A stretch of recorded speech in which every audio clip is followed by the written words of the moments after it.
حضرت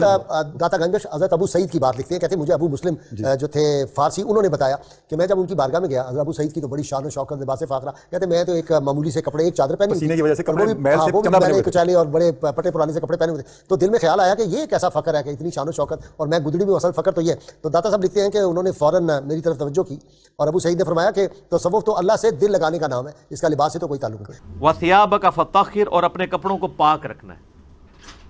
یعنی پیغمبر مبعوث ہوا ہے اور اسے کپڑوں کی پاکیزگی کا حکم دیا جا رہا ہے،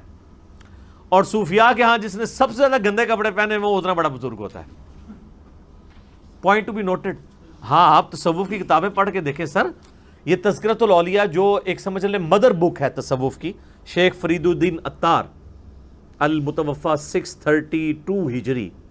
جس کے حوالے فضائل اعمال، فضائل صدقات، فضائل سنت، یہ سارے بزرگ بابوں کی کتابوں میں ملیں گے۔ وہ سارے واقعات ادھر سے ہی چھاپے مارے ہوئے ہیں۔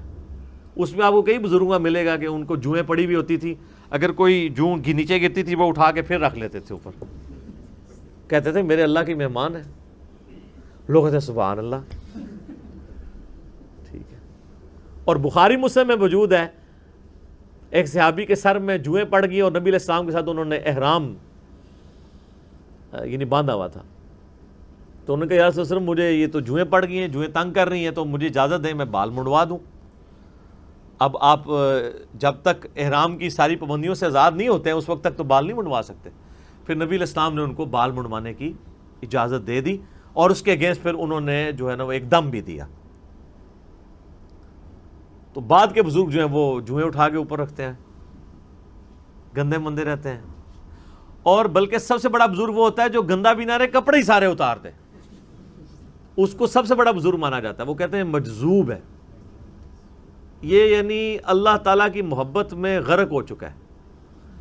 یعنی اس کا مطلب ہے کہ اللہ کی محبت میں غرق ہونے کا مطلب یہ ہے کہ بندے کے کپڑے پہلے چلے جاتے ہیں۔ تو اللہ تعالیٰ کی معرفت سب سے زیادہ مخلوقات میں سے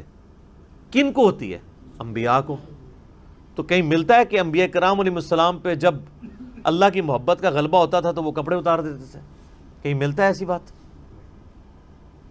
تو یہ پھر اس لیے ہم کہتے ہیں کہ انبیاء کا جو دین ہے وہ اور ہے، بابوں کا دین اور ہے، اور کتابوں کا دین اور ہے۔ یہ بابوں کا دین ہے، اور کتابوں کا دین وہ ہے جو صحیح سند کے ساتھ صحابہ کرام اہل بیت کے ذریعے اور بعد میں محدثین کے ذریعے دین ہم تک پہنچا ہے۔ نبی علیہ السلام کو شروع کی وحی میں کہا جا رہا ہے کہ آپ نے اپنے کپڑوں کو پاک صاف رکھنا ہے، روحانی طور پہ بھی پاک رکھنا ہے، یعنی ایک اللہ تعالیٰ نے جیسا کہ سورۃ الاعراف میں آتا ہے کہ تقویٰ کا لباس سب سے بہتر لباس ہے، تو وہ یعنی آنکھوں کی پاکیزگی، ہاتھوں کی پاکیزگی، ایک تو فزیکل نجاست سے بھی اور روحانی طور پہ بھی، حرام کی طرف نگاہ نہ اٹھے، ہاتھ حرام کی طرف نہ بڑھے، تو فزیکل نجاست بھی ختم کرنی ہے اور انٹلیکچوئل نجاست بھی ختم کرنی ہے۔